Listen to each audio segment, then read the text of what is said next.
10 محرم الحرام کے دن عموماً تمام مسلمان اپنے کاروبار کو بند کر دیتے ہیں، اسی طرح اسکول اور مدارس وغیرہ کی چھٹی بھی پڑ جاتی ہے۔ جاننا چاہیے کہ اس طرح اپنے کاروبار کو بند کرنے یا مدارس اور اسکول وغیرہ کی چھٹی کرنے سے شرعی اعتبار سے کوئی نقصان تو نہیں ہے۔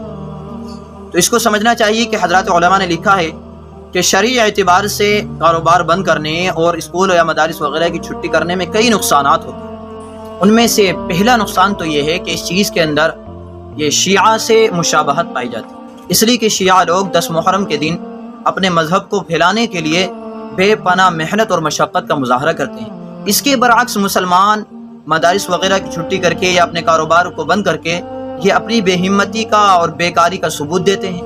اسی طرح ایک نقصان یہ ہوتا ہے کہ جب مدارس وغیرہ کی چھٹی کر دی جاتی ہے یا کاروبار کو بند کر دیا جاتا ہے تو اس کے نتیجے میں سیدھے سادے اور بھولے بھالے مسلمان یہ محرم کے جلسے جلوس میں ماتم میں شرکت کرنے لگتے ہیں کہ جس میں کئی گناہ ہوتے ہیں۔ ان گناہوں میں سے ایک گناہ تو یہ ہوتا ہے کہ ان کے جلسے جلوس میں شرکت کرنے کی وجہ سے اسلام کے دشمنوں کو رونق ملتی ہے، جبکہ اسلام کے دشمنوں کی رونق کو بڑھانا یہ ایک بہت بڑا گناہ ہوتا ہے۔ اسی طرح ایک دوسرا گناہ تعزیوں کی مجلسوں میں شرکت کرنے سے یہ ہوتا ہے کہ اس میں گناہ کو دیکھنا پایا جاتا ہے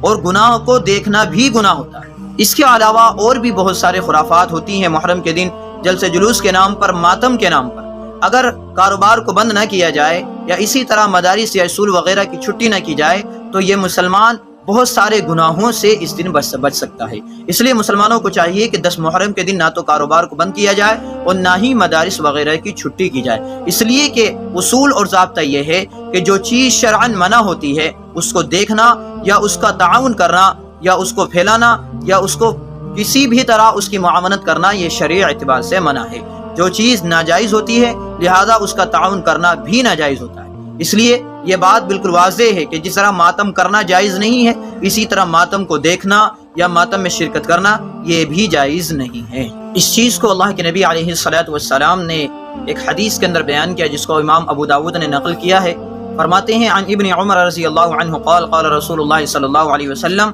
من تشبہ بقوم فہو منہم، کہ جو انسان کسی قوم کی مشابہت اختیار کرتا ہے تو وہ انسان اسی میں شمار ہوگا، لہذا ایسے جلسے جلوس میں شرکت کرنا یہ نقصان سے خالی نہیں ہے اور گناہ سے خالی نہیں ہے۔ اسی طرح کنز العمال کے اندر ایک حدیث کو نقل کیا گیا ہے، حضرت عبداللہ ابن مسعود رضی اللہ تعالی عنہ فرماتے ہیں عن ابن مسعود رضی اللہ عنہ قال قال رسول اللہ صلی اللہ علیہ وسلم من کسر سواد قوم فهو منهم ومن رضی عمل قوم كان شریکا فی عمله، کہ جو انسان کسی قوم کی مشابہت اختیار کرتا ہے یا کسی قوم کے جلسے جلوس میں یا کسی اور چیز میں پروگرام میں شریک ہوتا ہے تو وہ انسان اسی قوم کے اندر شمار کیا جائے گا۔ اگر فرماتے ہیں ومن رضی عمل قوم كان شریکا فی عمله، اسی طرح اگر کوئی انسان کسی قوم کے کسی عمل سے خوش ہوتا ہے تو وہ انسان اس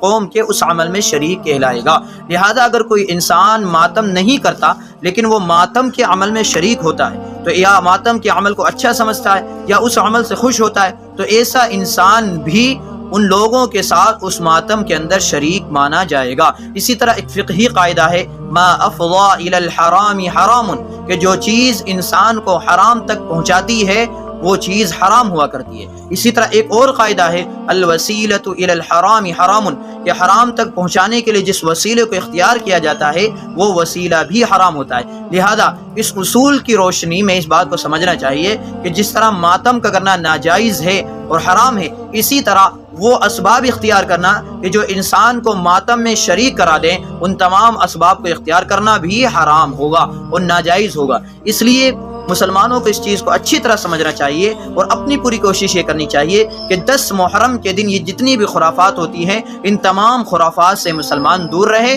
اور نہ تو ان تمام خرافات کو خود انجام دے اور نہ ہی ان میں شرکت کرے۔ اس لیے کہ قرآن کریم کے اندر اللہ تعالیٰ نے بیان کیا جس کو سورہ مائدہ آیت نمبر 2 کے اندر بیان کیا گیا ہے اور فرمایا گیا ہے وَلَا تَعَاوَنُوا عَلَى الْإِثْمِ وَالْعُدْوَانِ، کہ تم گناہ کے کاموں پر اور ظلم کے کاموں پر ایک دوسرے کا تعاون نہ کرو۔ لہذا جس طرح 10 محرم کے دن ماتم کرنا یہ ناجائز اور حرام ہے، اسی طرح ماتم کے اندر شرکت کرنا یہ بھی ناجائز ہے۔